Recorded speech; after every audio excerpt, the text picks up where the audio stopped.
Depuis une quinzaine de jours, j'ai un gêne dans la voix. J'espère quand même pouvoir me faire comprendre et que j'arriverai jusqu'au bout de notre sermon. Je voudrais donner comme base à notre réflexion trois faits divers très récents. Le premier dramatique et les deux autres exceptionnels et anecdotiques. Eh bien oui, le 29 juillet, alors que j'écoutais les informations, j'apprenais que ce jour était le jour du dépassement. Nous sommes dans une société qui consacre des jours pour des causes, pour des rappels historiques. Et voilà que ce jour, ce 29 juillet, je ne sais pas si cela vous a frappé, c'était le jour du dépassement. Je me suis dit, mais de quoi il s'agit? En écoutant attentivement et en cliquant sur Google, j'ai compris que l'humanité aura dépensé l'ensemble de ses ressources, des ressources que la Terre peut régénérer en une année. C'est un ONG appelée Global Footprint Network qui arrive par, comment, je ne peux pas vous le dire, à établir l'empreinte de la planète. Bien sûr, il y a beaucoup de discussions à ce sujet. Et donc, ce jour fait savoir que la planète a dépassé ses capacités biologiques, énergétiques et autres. En d'autres mots, nous vivons sur nos réserves, ou nous n'avons plus de réserves. Nous vivons à crédit. Je ne suis pas expert de ces choses et je me rends compte qu'à chaque fois qu'il y a une expertise dans ce domaine, il y a d'autres experts qui disent le contraire, n'est-ce pas? Mais une chose est certaine, avec la canicule qui a été ressentie mondialement, notre Terre est malade. Et j'aime bien cette métaphore du prophète Ésaïe, elle chancelle comme un homme ivre. Voilà donc le premier fait divers, le jour du dépassement. Le deuxième, durant la même semaine, eh bien, c'est une enquête documentaire sur ce personnage haut en couleur qui déborde de tous côtés, n'est-ce pas? Gérard Depardieu. Et le documentaire a pour titre « L'homme sans limite ». Il y a un lien entre les deux faits, le jour du dépassement et l'homme sans limite. Ogre, monstre sacré, géant, n'est-ce pas, de l'écran, il s'efforce, dit un commentateur, dans un souci de liberté absolue, d'être dans tous les domaines plus que lui-même. L'homme sans limite, un autre commentateur dira, il est le contraire du principe de précaution, c'est-à-dire l'exagération personnifiée.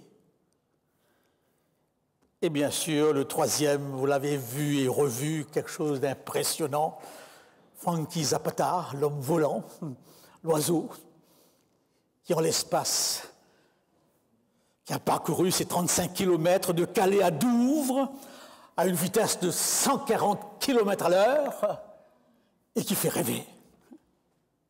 Bien sûr, en regardant ces faits divers, je me suis rappelé de la devise olympique « toujours plus vite, toujours plus haut, toujours plus fort ». Pas de limite. Disons que dans le cadre olympique, ce toujours plus haut, plus loin, plus fort est un défi à relever sans l'aide de la technologie ou des médicaments métabolisants, en principe. Mais il y a un point commun ici. Aller au-delà. Alors, retournons maintenant avec le texte biblique.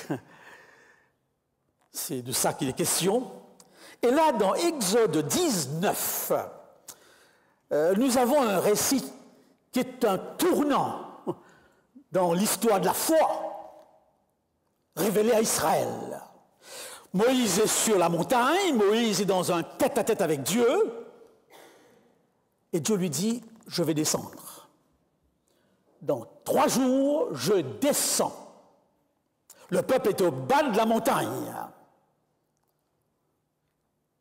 Mais attention, il y a des conditions qu'il faudra établir. Arrêtons-nous un instant ici, parce que c'est important. C'est important. Et je vous inviterai, si vous avez le temps, bien sûr, à y réfléchir. Dieu qui dit « je descends ». Dans le jardin d'Éden, il parlait face à face. Après le péché, ses apparitions étaient plus ou moins rares. Abraham, il communique directement. Comment? Je ne sais pas, le texte n'entre pas dans les détails. À Moïse, c'est par le buisson ardent. À Joseph, au travers de visions. Et voilà, n'est-ce pas, que pendant un bon bout de temps, en Égypte, on ne le voit pas, mais il se manifeste. Il se manifeste. Et là, tout à coup, il décide de descendre. De descendre. Laissez-moi souligner le caractère extraordinaire de cette initiative de Dieu par une allusion à un film que j'ai vu il y a longtemps de cela, en 1967, Blow Up. Blow Up, n'est-ce pas, d'un certain Antonioni, merci, d'un Italien. Alors, dans ce film, il y a une séquence où vous voyez 2 joueurs de tennis, supposé Djoko Nadal, eh bien, qui jouent avec une dextérité extraordinaire. Ils sont extraordinaires, ajoutons Federer avec. Et cette balle qui va dans tous les sens, qui est reprise, et les smashs extraordinaires, et la foule qui regarde, et qui bouge sa tête de droite à gauche, de gauche à droite. Ce sont des enthousiastes, des passionnés, un peu comme ma sœur qui se lève à 2 heures du matin pour suivre Federer jouer, n'est-ce pas? Mais à un certain moment, on se rend compte d'une chose, il n'y a pas de balle. C'est une mise en scène. C'est un mime. Il n'y a pas de balle. Mais toutes les réactions sont telles qu'on a l'impression qu'il y a une balle qui va de droite à gauche. Chers amis, nous parlons de Dieu, comme si c'est le voisin d'à côté. Nous avons des millions de pages sur Dieu. 3 grandes religions, monothéistes et tant d'autres, mais personne n'a jamais vu Dieu à aucun moment de la vie. De quoi parlons-nous? De quoi parlons-nous? De qui parlons-nous? Comme une balle qui n'existe pas, mais qui provoque des réactions. Eh bien, Dieu, c'est le vide. Est-ce que j'ai besoin de textes pour supporter, pour donner une base à ce que je dis? Montre-moi ta face, dit Moïse. Il le demande après plusieurs récits où il serait en tête-à-tête avec Dieu. Donc, sur le Sinaï, il n'a rien vu. Et Paul dira dans son épître à Timothée, il habite une lumière inaccessible que personne n'a vue ni ne peut voir. De qui parlons-nous? La nature, dit-on, a peur du vide. Et les religions, justement, vont remplir le vide de Dieu par des cérémonies, par des gestes, par toutes sortes de choses. Oui ou non? Peut-être qu'il faudrait le souligner, l'avantage du christianisme par rapport à ces autres religions où on imagine Dieu. L'avantage du christianisme ou des religions monothéistes, c'est de croire qu'il y a une parole de Dieu. Et alors tout ce que nous disons sur Dieu part de cette parole, mais sans cette parole, on aurait dit la même chose que l'hindou, qu'il y a une intuition, et il décrit cette intuition sous une forme mythologique, alors que le chrétien part, lui, d'un texte où Dieu se serait révélé. Mais j'aurais aimé que nous puissions nous poser la question, ce vide de Dieu que je remplis par ma présence ce matin dans cette salle-là, ce vide de Dieu que je remplis parfois, ou plus ou moins, ou avec beaucoup d'exigences, par toutes sortes de gestes, sommes-nous bien sûrs que c'est Dieu que nous rencontrons? La question sera toujours pertinente jusqu'à ce que nous le voyions tel qu'il est, face à face. Nous serons dans c'est à peu près. Et je peux comprendre, eh bien, ce Philippe qui, à un certain moment, dit à Jésus-Christ, « Montre-nous le Père. Montre-nous le Père. » Il était l'incarnation du Père. Et voilà qu'après 3 ans, ses disciples qui vivent sous le même toit que lui, qui mangent la même table que lui posent la question, « Montre-nous le Père. » Désir tout à fait légitime. Philosophes, hommes de science, religieux, les enfants ont tous veulent tous voir Dieu. C'est quelque chose qui m'obsède parfois. Mais qui es-tu? Ça m'interpelle. Ça m'interpelle ce matin. Alors Dieu décide de descendre. Vous comprenez comment l'événement est extraordinaire. Je pense tout à coup, là, cela me vient à l'esprit, à Comte-Sponville, André Comte-Sponville, dans son livre « L'esprit de l'athéisme », il donne 6 raisons pour ne pas croire en Dieu. Et une des raisons est la suivante, s'il existe, il n'a qu'à se faire voir. C'est logique. On ne peut pas aimer une personne en pensée, tôt ou tard on lui dit « envoie-moi une photo ». Je ne peux pas me contenter de cet amour qu'on appelle platonique. Tôt ou tard on soupire après l'être qu'on aime et on lui dit « que je puisse te voir ». Eh bien, Sponville dit « mais s'il existe vraiment, la chose la plus simple, c'est qu'il vient et dise « voilà, c'est moi ». J'aurais aimé répondre aux philosophes, bien que ça ne marcherait pas. J'aurais aimé lui dire, si tu crois au texte biblique, eh bien, il s'est manifesté, mais ça n'a pas changé grand-chose. Il s'est manifesté, ça a bougé un peu les lignes, ça a convaincu certaines personnes, mais d'une manière générale, le peuple n'a pas changé. Il se ferait voir ce matin dans tout son éclat, qu'on aurait été tous impressionnés, ça n'empêcherait pas qu'on partirait en vacances la semaine prochaine. Alors donc, la question demeure. Eh bien oui, il descend. Et comment descend-il? Il descend, lisons le texte, je crois que c'est bien de temps en temps de lire le texte. Nous lisons à partir du verset 16. Le 3e jour au matin, il eut des coups de tonnerre, des éclairs, une épaisse nuée sur la montagne.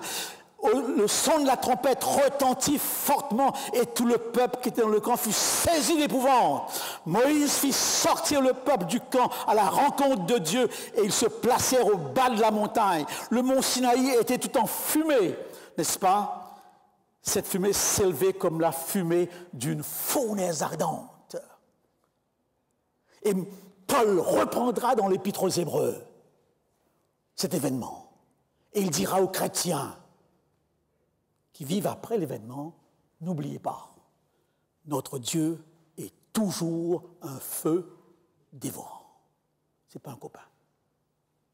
C'est un Père mais c'est un feu dévorant. Alors donc, vous me posez, alors quel est donc le rapport, n'est-ce pas?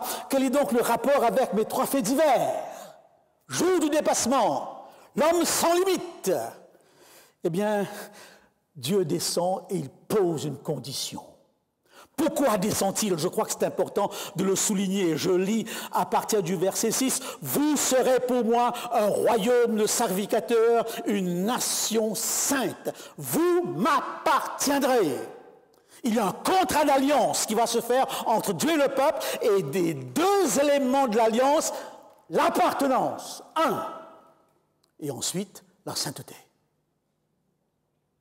Et je crois que cette ambiance dans laquelle Dieu descend a pour but justement de mettre l'accent sur ces 2 aspects.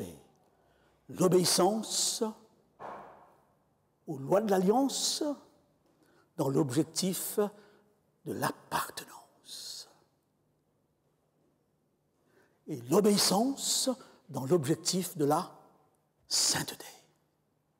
Et alors, le verset 12 dira cela, nous dira la condition que vous avez pu sentir dans la lecture qui a été faite au départ. Tu fixeras au peuple des limites tout autour. Je lis le verset 21, n'est-ce pas, qui va dans le même sens. Descends, fais au peuple la défense expresse de se précipiter vers l'Éternel pour regarder. Et le verset 24, n'est-ce pas, qui va aussi dans le même sens, fixe des limites autour de la montagne. Vous voyez bien le rapport. L'homme sans limite, le jour du dépassement. Et ce matin, Dieu nous dit, attention, je vous impose une limite. Et j'aurais aimé pour ce sermon que vous reteniez la proposition principale. Dans tout sermon, nous cherchons une proposition. Et ma proposition est la suivante. Le salut n'est pas, comme naturellement on le pense, la suppression, mais bien au contraire, le rétablissement de la frontière entre Dieu et les hommes. Le péché dans son essence même est de vouloir être plus qu'un homme et que Dieu soit moins que Dieu. Le péché est de vouloir mélanger l'homme et Dieu. D'où cette injonction. Ne vous pressez pas, ne faites pas irruption. Je suis Dieu, vous êtes des hommes. Il y a une distance. Et que sous le couvert de cet amour dont on parle constamment, surtout lorsque nous parlons du Dieu du Nouveau Testament, nous n'oublions pas la limite. C'est un philosophe qui avait ce titre que j'aime beaucoup, assez provoquant. N'oubliez pas que Dieu est Dieu, nom de Dieu. Parce que la tendance de l'homme naturel dans sa condition de chute, c'est de faire le mélange. De s'absorber en Dieu. C'est un terme très oriental. Immerger en Dieu. Non! Et je vais maintenant ajouter à ma proposition par rapport à Dieu une autre. Le salut en termes de sainteté, c'est aussi le maintien des limites structurelles, naturelles entre les éléments vivants de la création, l'homme, la femme, les animaux, les végétaux. Pas de salade russe. Dieu est Dieu, l'homme est homme, la femme est la femme, l'animal est l'animal, le végétal est le végétal. C'est dans le paganisme qu'on mélange tout cela, que vous avez des dieux à tête d'animaux. Et là, nous sommes dans une société déchristianisée, eh bien, qui a tendance à l'oublier. Alors, les 2 objectifs, c'est l'appartenance, c'est la sainteté. Et là, j'entre dans un problème. 2 types de lois qui seront données sur le Sinaï. La première, nous l'appelons loi morale, les 10 commandements. Et la deuxième, loi cérémonielle. Nous n'avons aucun problème de voir dans la loi morale l'expression de la sainteté de Dieu. Je pense que vous êtes tous d'accord avec. n'est-ce pas? Parce qu'une loi reflète la caractéristique de son législateur. Nous n'avons pas de difficulté ici. Et je dirais même que la loi morale est presque chez chacun d'entre nous une expression naturelle. Il y a beau, enfin je ne le sais pas, mais j'ose croire que personne n'a tué dans cette salle. Tuer n'est pas un problème pour moi. Je n'ai jamais eu l'envie de tuer personne. Bien que Freud dise que nous avons tous en nous, quelque part, des pulsions de mort. Ça revient dans nos rêves. Mais d'une manière générale, je me sens complètement loin de cette injonction « tu ne tueras point ». Et Paul dira même « les païens font naturellement ce que prescrit la loi ». Naturel. N'est-ce pas? Je visitais un jour un camp de pygmées en Afrique, et en discutant avec le responsable, je lui demandais « mais comment savez-vous ce qui vous appartient ?» Il n'y a pas de muraille pour déterminer que ce champ vous appartient ou pas. Il me dit, mais pourquoi il faut une muraille? Tous les gens savent ici, presque intérieurement, que ça c'est le champ de monsieur un tel, ça c'est le champ de monsieur un tel. Naturel. Et j'ai appris que chez les pygmées, il n'y a pas d'adultère. On respecte naturellement la propriété de l'autre. C'est dans les sociétés civilisées où il faut mettre des terrains privés. Chien méchant. N'est-ce pas? Eh bien oui, mais faisons une remarque importante. Il y a malgré tout dans la loi morale une loi qui n'est pas logique, qui n'est pas rationnelle.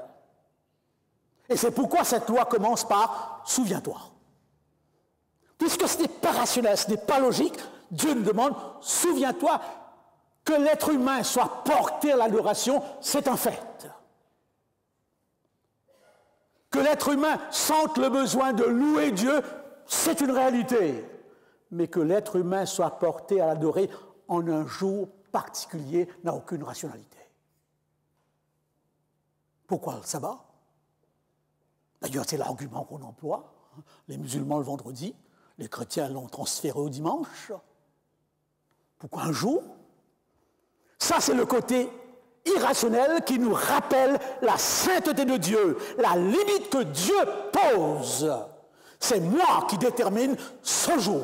Tu te plies, tu l'acceptes, tu n'argumentes pas. J'ai fait plusieurs études bibliques sur le sabbat, et à la fin, je disais à la personne, mais finalement, si c'est Dieu qui le demande, pourquoi vous en discutez? Puisque c'est lui qui le donne. Et là, vous avez une limite que Dieu impose par rapport au temps, alors que notre tendance serait, eh bien, de se dire, pourquoi cette tranche particulière? Alors, venons maintenant à la deuxième catégorie de lois, n'est-ce pas? Les lois cérémonielles. Et là, nous avons beaucoup de difficultés. Et je voudrais juste vous faire remarquer que dans la perspective biblique, les limites sont salutaires. Alors, si vous lisez attentivement l'Ancien Testament, nous allons revenir sur ce sujet dans notre prochaine série de conférences qui aura pour titre « Ce Dieu qui te parle ».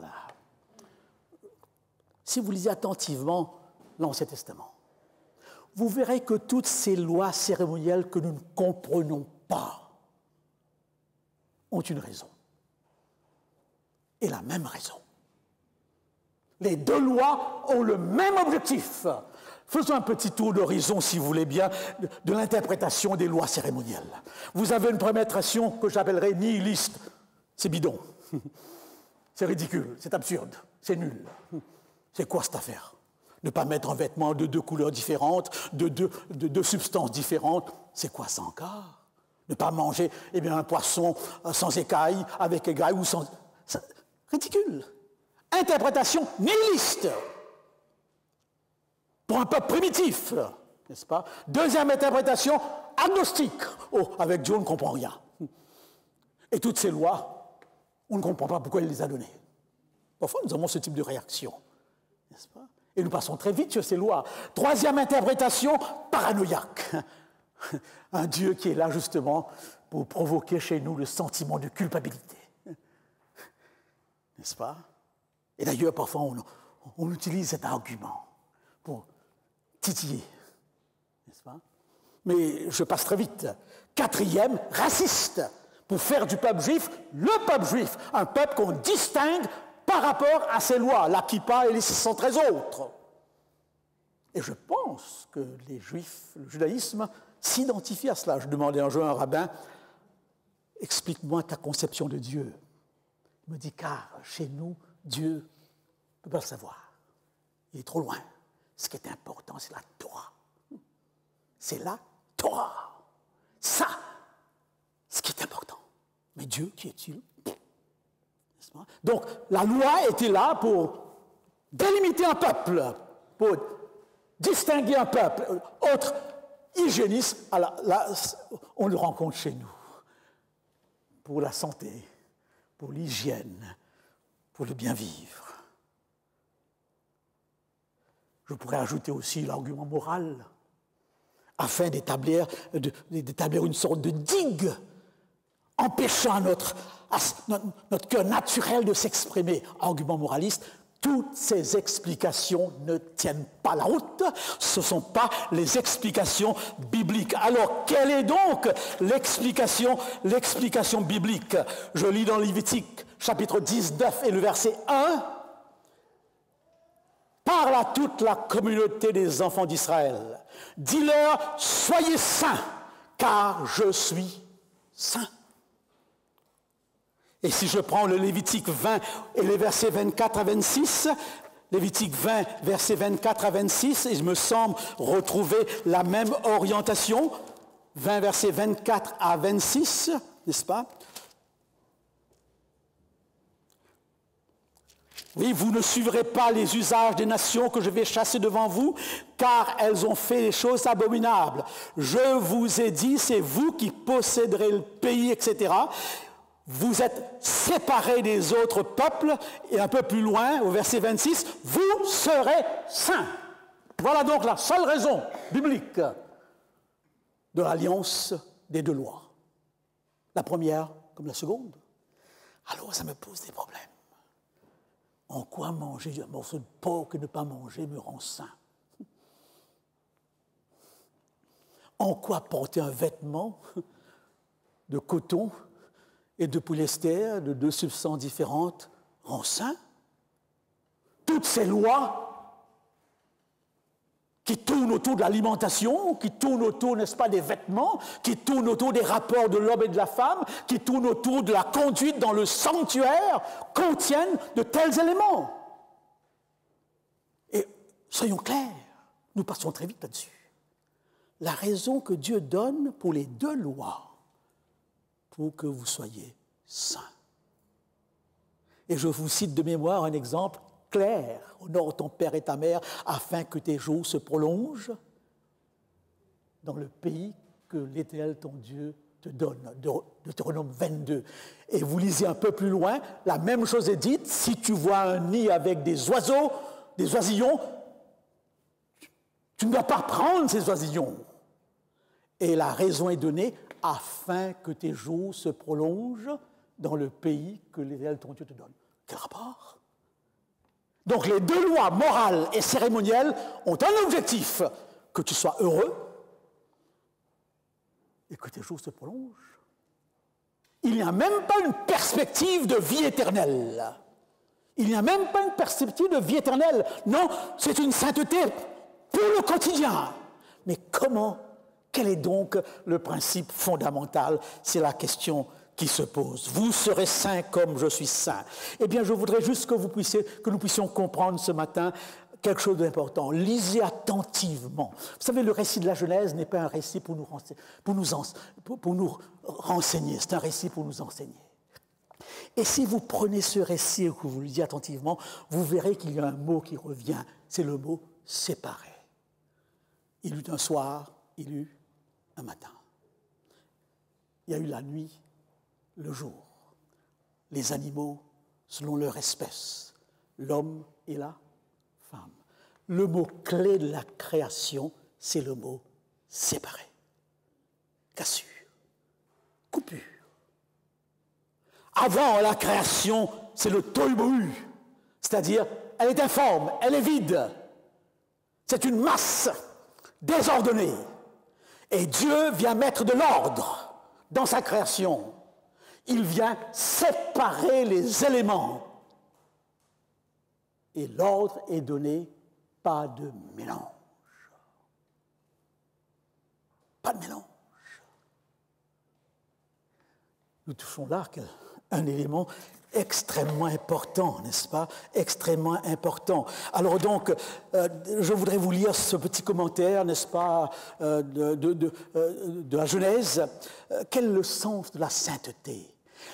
Dans le mot sainteté, vous avez le mot unité, intégrité, totalité, achevé, perfection. Un animal est achevé lorsqu'il est animal à 100%.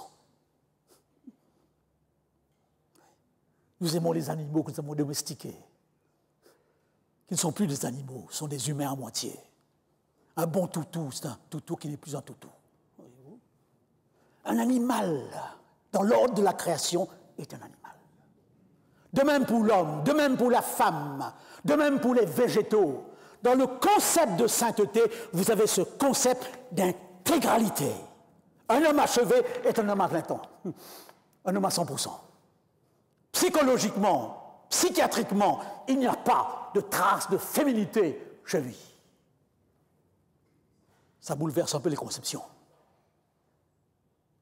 Et c'est dans la mesure où il assume sa condition d'être devant Dieu qu'il peut entrer en relation avec l'autre, la femme. Et la nature dans sa totalité.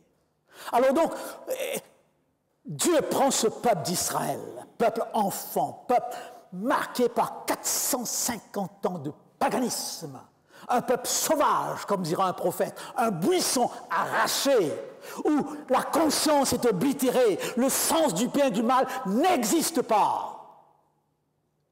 Et Dieu va, par les lois cérémonielles, surtout, essayer d'amener ce peuple à une vision sur le modèle de la création. Le principe de la création, c'est la différenciation, la séparation. Et toutes les lois dans ce cadre sont des lois de liberté.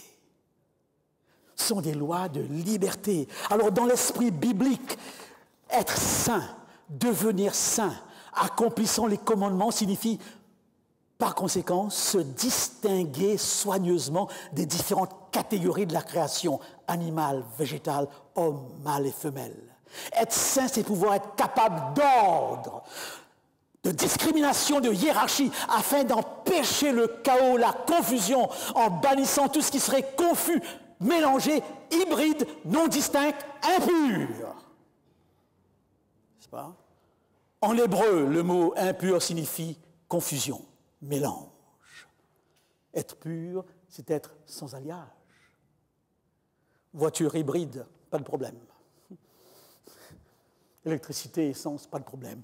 Mais unisexe, c'est un problème. C'est totalement à l'opposé du plan de Dieu. Et nous entrons dans une compréhension des choses où tout cela, pour nous, indirectement, nous influence quelque part. Et justement, vous me direz, pourquoi Moïse met autant d'accent sur cette différenciation et séparation? C'est parce que ce peuple vient du paganisme, et le fondement du paganisme, c'est le panthéisme, où on mélange Dieu avec tout. Comme disait quelqu'un, comme toi, je crois en Dieu, il est en moi, il est aussi dans mon lapin. Eh bien oui, non, il n'est pas dans le lapin. Il a créé le lapin, mais il est distinct. Dieu nous a créés tout en restant distincts. Voilà donc, pour notre étude de ce matin, l'idée centrale. L'homme sans limite n'existe pas devant Dieu. L'homme limité à sa stature d'homme, la femme limitée à sa stature de femme, l'animal à sa stature d'animaux. C'est pourquoi la phrase revient « chacun selon son espèce. Et le péché, c'est le mélange. Et si vous lisez, on y reviendra dans une conférence, si vous lisez l'Ancien Testament, eh bien, où Dieu demande des choses qui nous choquent, nous, habitants de notre siècle, vous verrez toujours cette idée, pas de mélange.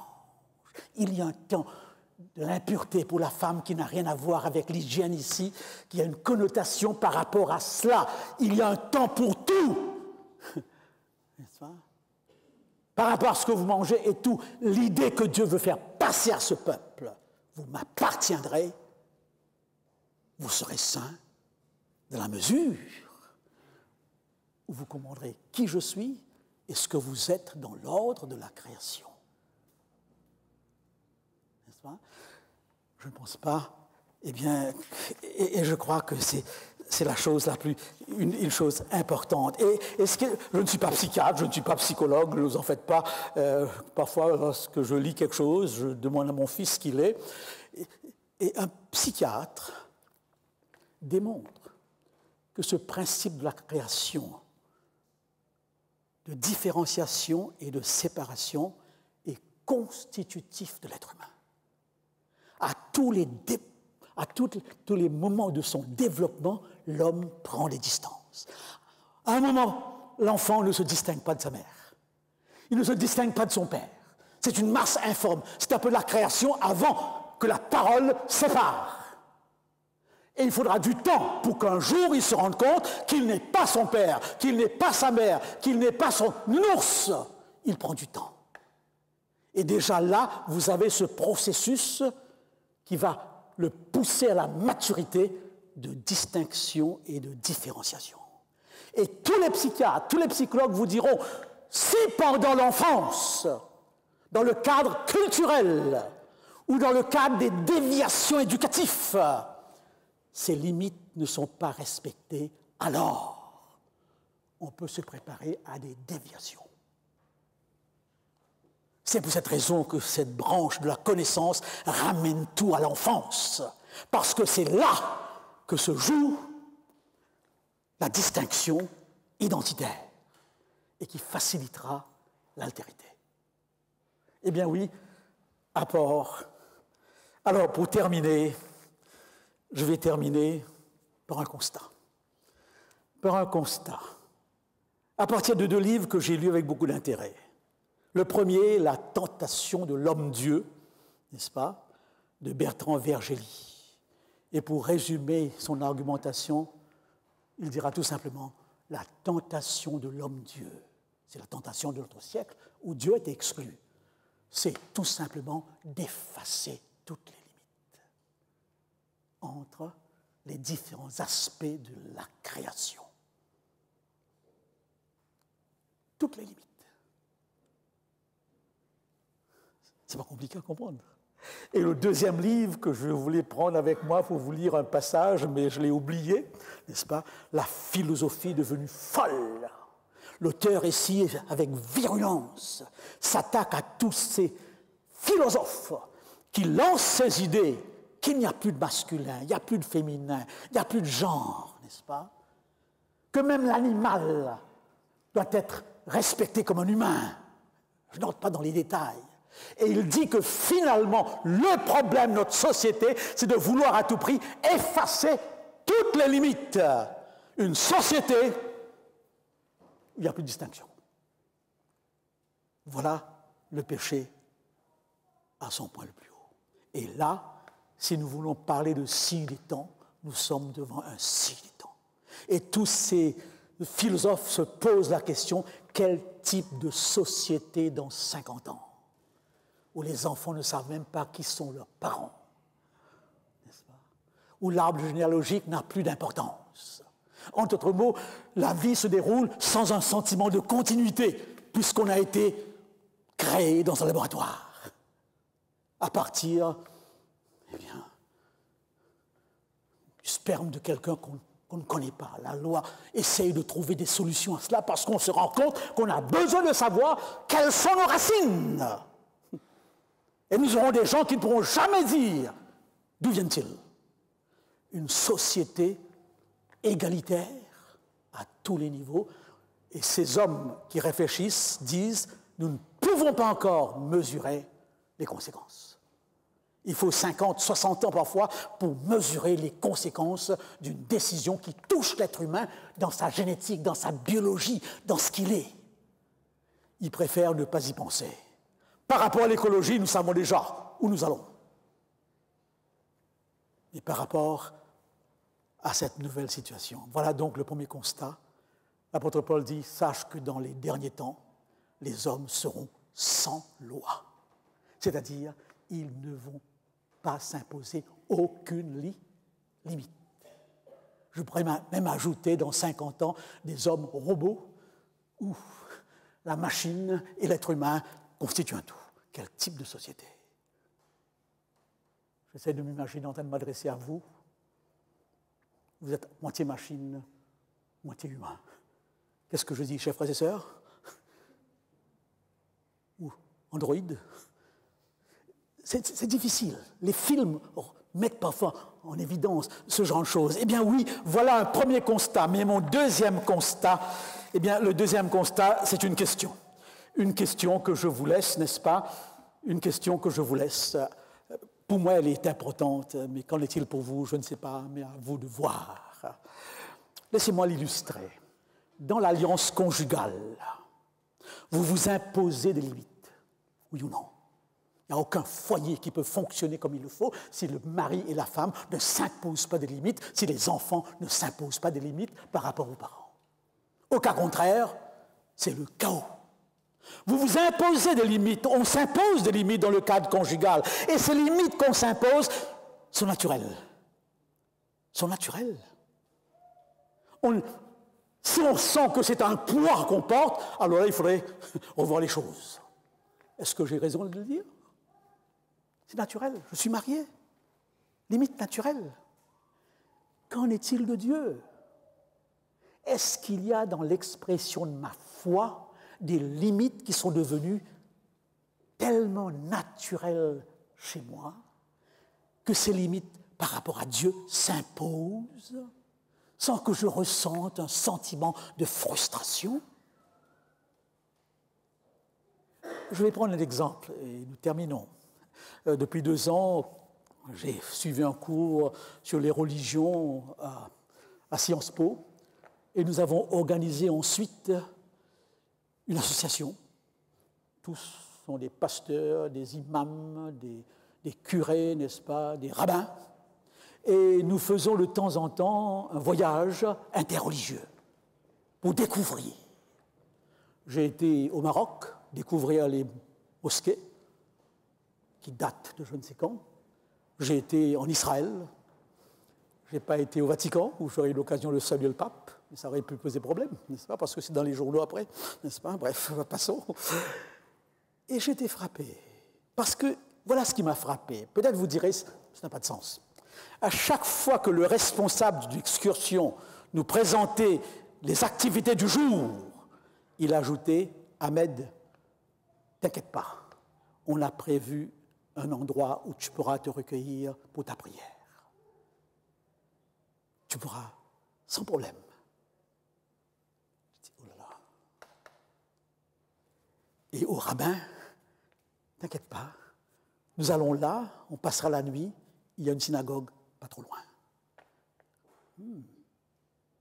Nous sommes quelques chrétiens, mais nous, en tant que chrétiens, aucune exigence. Nous adorons en esprit, en vérité, ce qui veut dire passe-partout. Soyons clairs. Pas d'exigence pour nous. Et à chaque fois qu'on prend un repas, Ahmed se recueille avant son repas, le rabbin se recueille, les chrétiens, ils y vont tout de suite. Probablement, ils le font au fond du cœur. Ce que je veux dire ici, alors une nuit où je suis avec Ahmed, il me dit, Karl, à 4 heures du matin, je vais me réveiller pour ma prière. J'espère ne pas te déranger. Je lui dis, absolument pas. Au contraire, ça m'intéresse. Et à 4 heures du matin, il se lève et il prie. Et lorsque le lendemain, on discute, c'est le côté intéressant de ce genre d'excursion interreligieuse, parler, sans préjugés. Je lui dis, Ahmed, est-ce que tu n'aurais pas pu le faire à 6 heures? Est-ce que tu n'aurais pas pu le faire allongé sur ton lit, en esprit? Il m'a dit non. Pourquoi tu le fais? Écoute, Karl, Dieu l'a dit. Dieu me le demande, c'est ainsi qu'il comprend son Coran, et je n'ai pas de discussion à faire. Je n'ai pas d'argumentation. Alors je me pose la question. Toi, dans ton christianisme, qu'est-ce qui s'impose à toi par rapport au temps de ton adoration, par rapport au temps de ta relation avec Dieu et par rapport à autre chose? Avouons-le, toutes les églises, tous les cultes qui ont des rites, qui ont des traditions et qui se plient à un certain rite sont capables de transmettre. Parce qu'il y a une continuité. Et les églises intellectuelles qui se contentent de méditer la parole, mais où il n'y a pas quoi que ce soit qui s'impose, ne transmettent plus rien. Parce qu'on ne transmet pas un savoir, on transmet une habitude de vie, un modèle qu'on a vu. Et ça, c'est un défi. Le baptême, est-ce un rite de l'Église adventiste? Je ne pense pas. Puisque c'est la personne seule qui entre dans le baptistère, qui se plie à un rituel. Immersion, il revient. Les autres chantent des cantiques ou applaudissent. Il n'y a pas de participation à ce rite. La Sainte Seine, par contre, est le seul rite que le Christ donne. Et là encore, nous l'escamotons. Nous le faisons à moitié. Nous pensons que ça, on peut laisser tomber. Drôle. Drôle, n'est-ce pas? Et l'ex-adventiste, par rapport à ce rite, a décidé une fois par 3 mois, ou une fois par 6 mois, pour des raisons totalement arbitraires. Savez-vous pourquoi? Ça vient du méthodisme, où les pasteurs étaient peu nombreux. Alors, à cheval, ils faisaient le tour des églises pour distribuer le pain et le vin. Et comme il y avait beaucoup d'églises, ils s'arrêtaient dans chaque église une fois par 3 mois, et l'ex-adventiste a pris ce modèle. Voilà. Ce n'est pas un rite de l'Église qui s'impose. Alors donc, je vous laisse avec cette question. Dans ma foi, quelles sont les limites que je ressens par rapport à ce Dieu 3 fois saint, ce Dieu tout autre? Est-ce que ces limites s'imposent à moi? Ou est-ce que je vis ma foi d'une telle façon, en touriste? J'ai visité plusieurs mosquées, j'ai visité plusieurs synagogues. Je n'ai jamais vu, par exemple, éteignez vos portables. Jamais vu. Dans une mosquée, une synagogue, éteignez vos portables. Si toutefois vous en avez, si toutefois vous le trouvez, c'est adressé à qui? Aux touristes qui passent. C'est naturel dans certains. C'est naturel. J'étais au Vatican, pas au Vatican, à la cathédrale Saint-Pierre, et là, il y avait un prêtre qui était à la porte et qui demandait à plusieurs touristes, habillez-vous autrement, au cas contraire, vous n'entrez pas. Je crois qu'il faudrait qu'on se pose la question, qu'est-ce qui est encore sacré? Et est-ce qu'il faut à tout prix argumenter? Dans le cadre conjugal, vous n'argumentez pas. Il y a des limites, c'est comme ça. Expression de l'amour par rapport à ce Dieu que nous ne voyons pas, justement.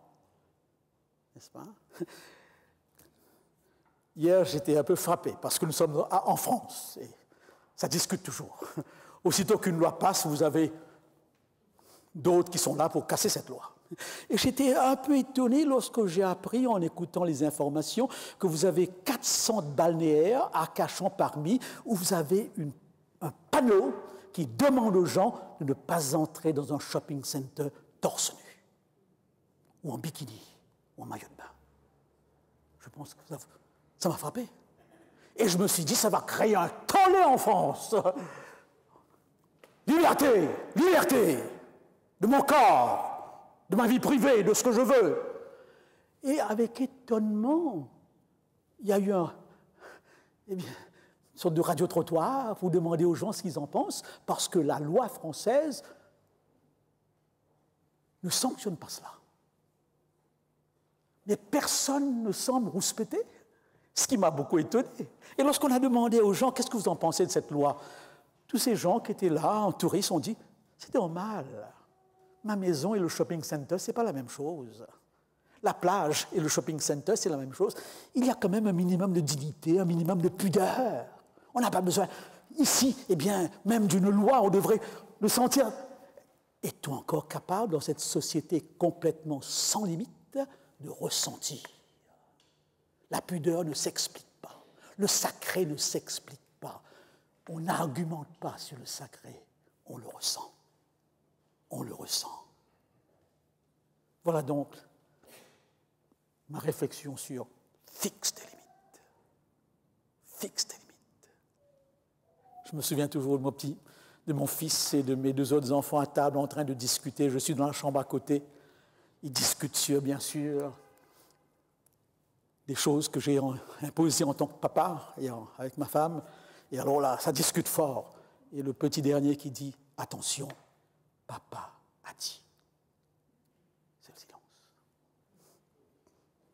Sommes-nous capables, dans l'expression de notre foi, de dire « Dieu l'a demandé ».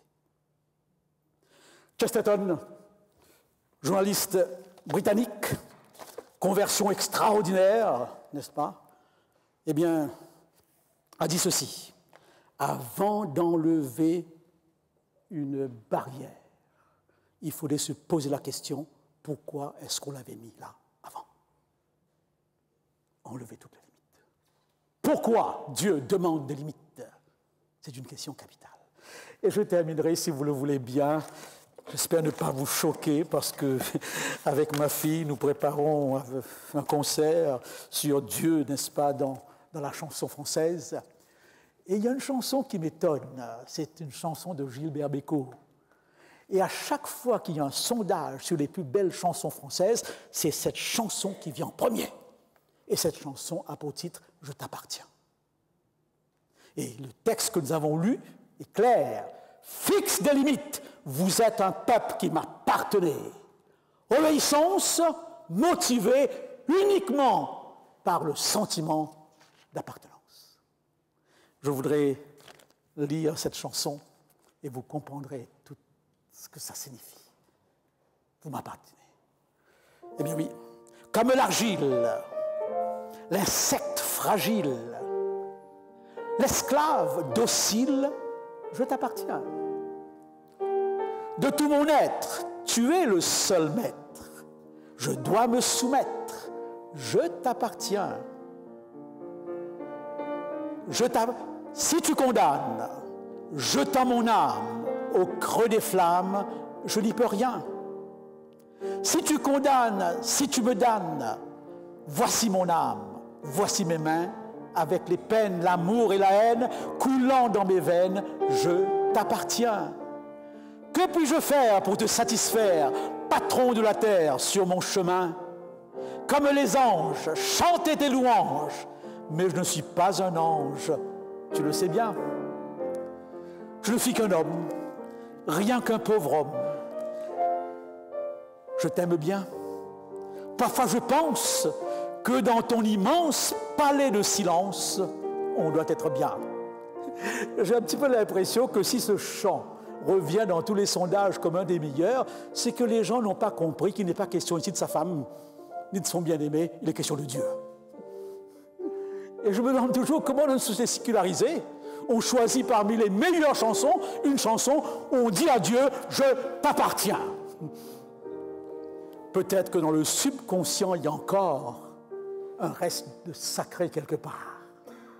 Que Dieu nous bénisse et que cette étude nous emmène à réfléchir sur l'expression de notre foi. Amen.